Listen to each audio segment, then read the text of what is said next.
when I heard the news that he had died, my brother, he's dead. I said, no, that couldn't be true. But then I had to say, come catch myself. God says, look, this is real. This is real. This is a real thing. And I'm thinking about the disciples. Yes, so they went through that experience too, man. Right? Jesus, what I find interesting about this experience is that from the beginning, Jesus is around about 12 years old and he goes into the synagogue and he actually declares That's right. his manifesto. Do you know, he says to his parents as well, he's like, I'm about my father's business. Yes. You know, he arrives at the age 30, he's baptized, and he says again, the Spirit of the Lord is upon me. Yes. You know, and he knows his purpose and he knows that his time is short. Yes. After his baptism, he knows he starts gathering his disciples. Forming relationships. These are ordinary people. And he begins to form relationship with them. He begins to teach them about ministry, about life, about meeting the needs of ordinary people. They were connected in a special way. They were just connected. They were just connected. Yeah, and he was like your brother, influential in society. Very influential. You know, if we wanted to put that, you know, we can say because we look and we read that the power of the Holy Spirit was upon him. But for those who didn't know or understand the power of the Holy Spirit, all they can see is that this man has an influence and he makes an impact wherever he goes. And he's going about here and there, changing people's lives with his presence. His presence. And they were part of it. Not just, you know, an hour or two of the day and then they went home. No, they were part of it. Yes. They were there every day, 24/7. They went with him. In fact, sometimes he had to remove himself from them to go and reflect. But they were always with him. They experienced who he was. Yes. They felt his presence. They felt his influence. They felt his impact on their lives as they ministered to other people. So they were connected. They knew about his teachings. They knew about his life. They knew about his mission. They were friends. He called them friends, special friends. He said, you are my friends. Yeah. You know. Now, there were 12 of these disciples that were friends. And if we remember back to the makeup of these 12, they were from different walks of life. Yes. But they were common, ordinary men. And women. And women, yes. And women. You remember when Jesus was hanging on the cross just before he died, there were a group of people, including women, who were watching from a distance. Yes. They were looking, observing what was happening. They were I can almost imagine what they were going through, just sitting there. This man who had walked with them, talked with them, healed the sick, raised the dead, fed the hungry, gave sight back to the blind. And they were looking at him. Is he died for real? And there's nothing they can do about it. They were powerless. Yes. They were powerless. Yeah. You know, and sometimes in death, some people blame themselves. I wish I could have been there to perhaps stop the accident or prevented him from doing this. If only I was there, this would not have happened. And we have someone who does that and feels, you know, Peter. Yes, exactly. Peter goes through that denial process, doesn't he? He does. And we could almost, I don't want to put more into the text than there is, but there is a sense of regret on Judas's part because Judas initiates this process for Jesus to be captured and taken to trial for what we don't know. They make a case about him for him to actually then be tried, be found, quote unquote, guilty and have to face the death penalty.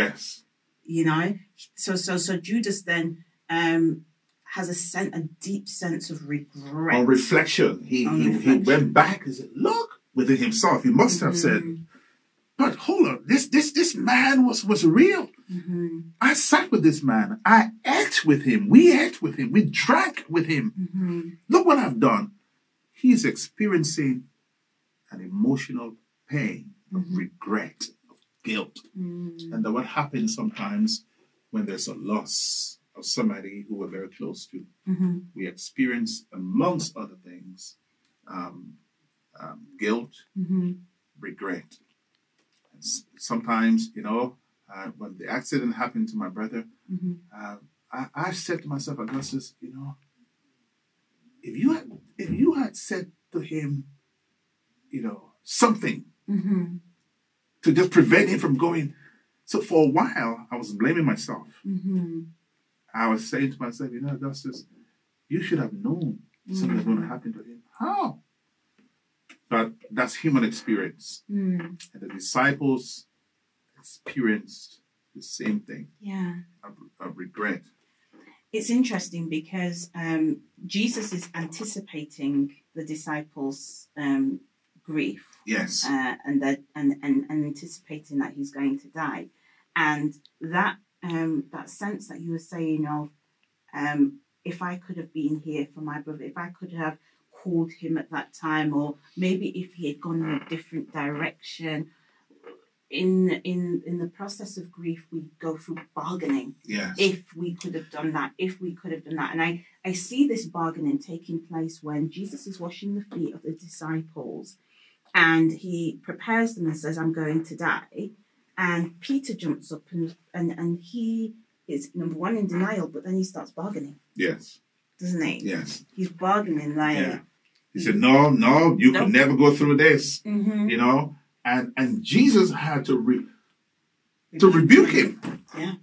He had to rebuke him. He had to rebuke him. And Peter, he was so forthright and so connected with Christ, he couldn't bear the thought of losing him. But Jesus knew what was going to happen. And in fact, somewhere also the Bible speaks about Lazarus' sisters. They said to Jesus, if you had been here, if you were here, our brother would not have died. Yeah, so Mary and Martha there, approaching Jesus as Jesus is coming, because Lazarus at the time had been dead for 3 days. That's right. And they were wondering, why is he taking so long to get to us? That's because right. Mary, Martha, Lazarus were really close friends Very with close. Jesus. So if he's died, he's expecting him to be there. To respond instantaneously. Yeah. Jesus doesn't turn up. So they say, well, if you were here, this would have been prevented. What's interesting about that story, I find, is by saying that, they were actually proclaiming the power of Jesus. Yes. Because their belief is that if you were here, this thing would not have happened. That's right, to prevent this. To prevent it.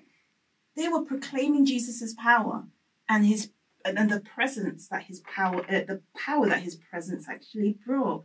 But that wasn't what Jesus was trying to teach. No. He was on a different mission. This mission was different.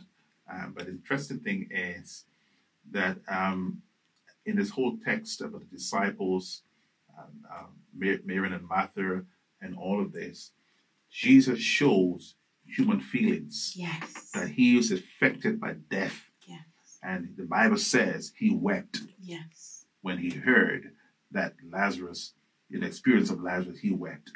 And we too, when we go through our mourning, we weep. And grieving and mourning, I was saying to somebody today, this week, that grieving is not in the past. It's always in the future. Oh, can you break that down? Break that down. You could be reading a book, or at home tidying up, or in the car driving, and you could just fall apart, just cry on remembering the past, the relationship you may have had with this person, this good relationship. The power of memory. That's a gift that God has given to us.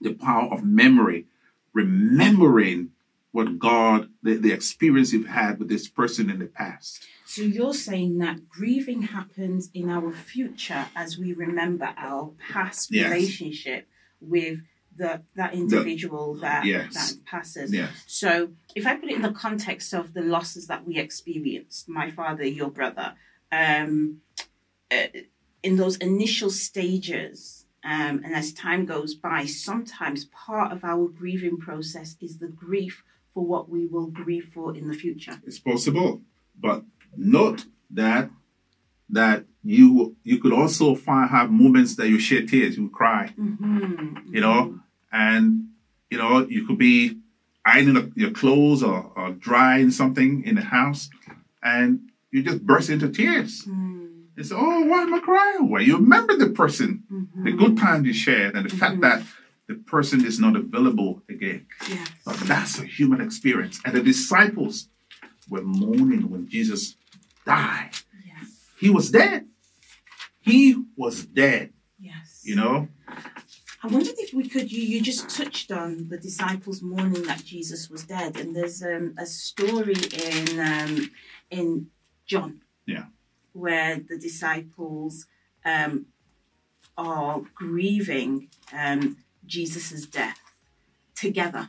They come together and they're in a room on, the Bible says, the first day of the week, and the story's in John chapter 20.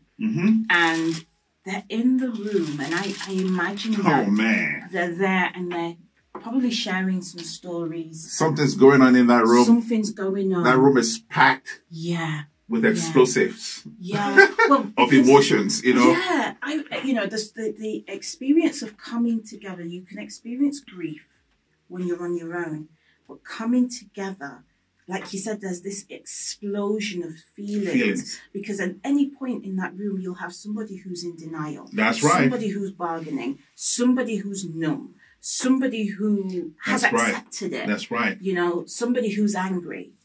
And somebody who Pastor Steve Thomas on Tuesday reminded us of that, the sixth process of making sense of it all. Yes. And all of those dynamics taking place in that room at that time. Man, that's explosive. Explosive. You know, I remember our experience when we were in Jamaica, and it was the night before we were burying my father, and there must have been about 40 people in the room at that time. Wow. And all of those emotions that we were feeling, and it was, you could cut sometimes the tension at one point with a knife, you know. And this is what was happening in this room in John chapter 20. Yes. And not only that, is they had locked the doors, and the Bible said that they were afraid of the Jewish leaders. So on top of their grief, they were fearful. There was also fear of the Jewish leaders. That's right. And in that moment, Jesus does something. Jesus, who's supposed to be dead, something happens. Something happens. The lights come on. So in our despair, here's the thing. In our despair, in our moments of dryness, in our moments of sadness, moments of grief, we can be confident that there's a God who dries tears, who wipes away tears from our eyes. Come on. And that what happened in John 20, you know, that something happens in John.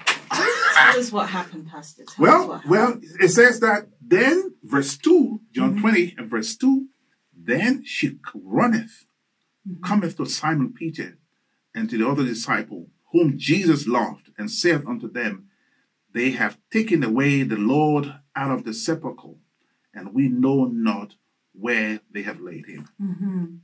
So she's telling them what has happened, that this man, the Lord is dead. She went to the sepulchre and he's not there. So this is moments before when Mary goes to prepare his body. That's right. They hadn't wrapped him properly. Yes. They hadn't prepared his body properly. So she was coming back to prepare him, oil him, and all of that. But he's not there. He's not there. Then fast forward. Oh man. Verse 15. He said unto her, Woman, why weepest thou? Whom seekest thou? She supposing him to be the gardener, saith unto him, Sir, if thou have borne him hence, tell me where thou hast laid him, and I will take him away. Verse 17. And Jesus, verse 16, and he said unto Mary, he called her Mary. Oh man, I can just imagine what's going through her. Mary. She turned herself, saith unto him, Rabboni, which is to say, Master. Man, I can just imagine what's happening to her. She turns around and she sees the Master who was dead.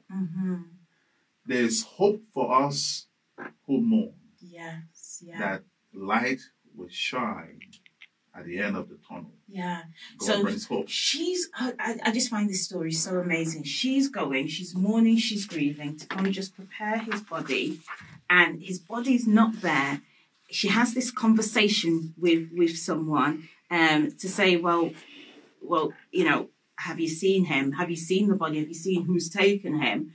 And she hears a voice, and I can imagine that this voice is familiar. The tone of the voice, the intonations of the voice. She's like, but she's in denial because Jesus is dead. It's a mixture of feelings inside of her. Exactly. She just can't see his body. And then she hears him call her name. And when somebody he didn't just say the woman though. He just he says Mary. Now she's heard him say Mary before. Only, you know, when I call you Pastor Augustus, it's different to when your wife calls you Augustus. Do you know what I mean? Oh man, that's something different. Lord have mercy now. You know each person's intonations when they call you your name. So here, Mary's hearing Jesus call her by her name, and she knows that it couldn't be anyone else but Jesus. And that's why she turns around and she says, Teacher, this is the one that I came looking for, but he's alive. And Jesus says to her, don't cling to me. No, not yet, sister. Not yet. No, take it easy, sister. Yeah. He knows that her immediate response would be just to hold, because he knows her. He knows her by name. He knows her by name. And he knows what she would do for him.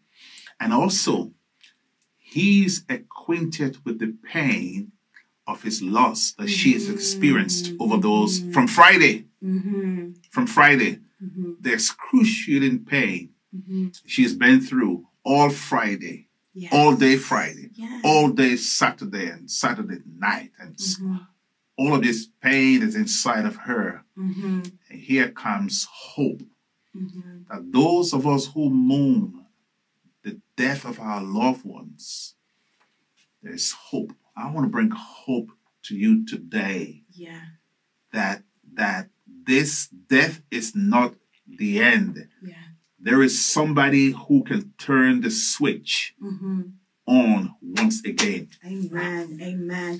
Now, before I finish, right, we want to just go go forward now to the upper room, this room that we mentioned earlier, and the disciples are sitting in this room. They've locked the door, they're grieving. We've mentioned that there will be a lot of different emotions in the room, different feelings going on, and they're also fearful. They're not just grieving, but they're fearful of Jewish leaders. And then you mentioned there in verse 19, it says, suddenly Jesus was standing there amongst them. And Jesus says, peace be with you. Jesus, who's meant to be dead, is now right in the midst of them. You know, Pastor Augustus, this tells me something about Jesus. Peace be with you. When my father died, and I think I shared this text with you, from Psalms 23, though I walk through the valley of the shadow of death, I'll fear no evil. Why? I'm with you. I'm with you. I'm with you. God's everlasting presence. Not continual presence, but everlasting presence with his people as we walk through the pain of death, of loss and separation. God's eternal presence is promised to all, irrespective of who you are. He says, yea, though this is a confidence the psalmist is expressing in the everlasting presence of a God who will be with him in his time of need. And we share that as they sat in that room that evening, not knowing where to go, what's going to happen, they could rest assured. They were made assured of the presence of this God. This, I said to somebody not long ago, somebody said to me, Augustus, I don't believe in all of this. I said, listen, I agree. Not I agree, but I accept what you're saying, that you don't believe in all of that. I said this.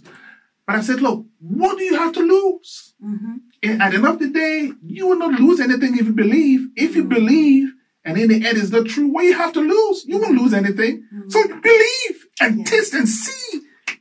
That's where I was going now. Because in this story, we've only got a few minutes left. Oh, man. Right? In this story, Jesus then, he spoke and he held out his hands to them and he showed them his side, and they were filled with joy as they saw the Lord. And he spoke to them again and said, peace be with you. As the Father has sent me, so I have sent you. Now, he holds out his hands and his side just for that. Taste and see. Feel it. Touch it. Feel me, touch me, see that I am alive. What does that say to us as we've experienced traumatic experiences of lost ones? It says, even though we're walking through this valley of the shadow of death and he is with us, yes, he wants us to not just be, he doesn't want to just be with us. He wants us to experience him, to taste him, to interact with him. You see, we could be sat in this room right here, Augustus, and we could be just sat in this room and not talking to each other. We're not interacting. We can just sit in silence. But once we start interacting, yes, once we start stalking, once we start a dialogue with each other, guess what? We're experiencing each other. And that's what Jesus is saying here. Experience me in your grief. And also, as we experience him in our grief, he says, go and tell somebody. That's right. Oh, man. Come on now. Go and tell somebody about the pain you've experienced. Tell somebody. So the message of his resurrection becomes hope to those who mourn, those who suffer loss. Yeah. So he becomes, oh man, I want to say this before the time goes. He becomes the God who wipes tears away. That's it.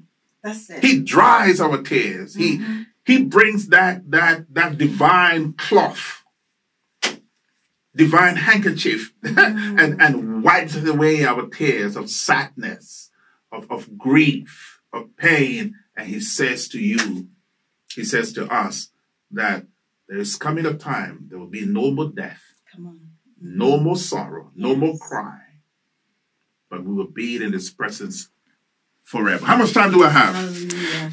We have 2 more minutes. 2 more minutes, but listen to this. Let me say this before the time goes. He says this, as we experience and go and tell others, we must know that his presence will always be with us. Yeah.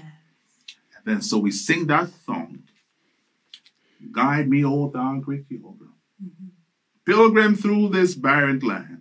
I am weak, but you are mighty. Hold me with thy mighty hand. Bread of heaven, feed me now forevermore. And then we also sing, abide with me, fast falls the evening tide. The darkness deepens, Lord, with me abide. So as we go through this life, we can rest assured of the eternal presence of a God who says he will walk with us in our valley of our shadow of death experience. Man, I'm encouraged. Praise be to God. That if I have hope, I don't have to cry. I don't have to be sad. But God will strengthen and encourage me in my hour and in my time of mourning, in my time of grief. Amen. Amen. At this moment in time, I just want to pray for anyone who's grieving right now. Yes. That the presence of God, Father God, we just want to pray right now that your presence, dear Lord, will surround the one who's grieving right now. It may be you who's listening and your heart is sad, dear Lord. Your heart is sad and you just don't know what your future will look like. It's full of pain. It's full of sadness. I just want to speak a word of peace and a word of life into your life, that there is a day coming when it will be brighter, when it will be lighter, Yes. that you can find comfort in the Word. You can find comfort in Jesus. You can Yes. know that He is with you, even when you walk through this dark valley of the shadow of death. Yes. Jesus is with you. He's not only with you, but He wants you to tell Him how you're feeling, because how you're feeling now is real. He doesn't want to discount that, but what He wants to do is He wants to just work Amen. with you through that pain. Amen. He wants to work through you, through your life, and give you joy, give you peace, Yes. and replace that weeping for Yes. joy. So I'm praying, dear God, that you will do that for this individual, dear Lord, for this family, for this child, for this mother, for this person, dear Lord, who was lost and is struggling to navigate through.